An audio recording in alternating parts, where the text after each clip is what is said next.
So how did you hear about Pop-A-Lock?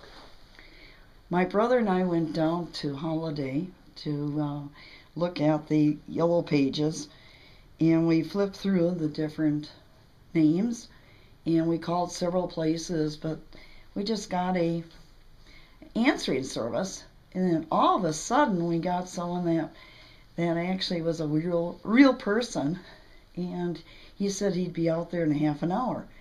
I was happy. I was very, very happy. Thank you very much.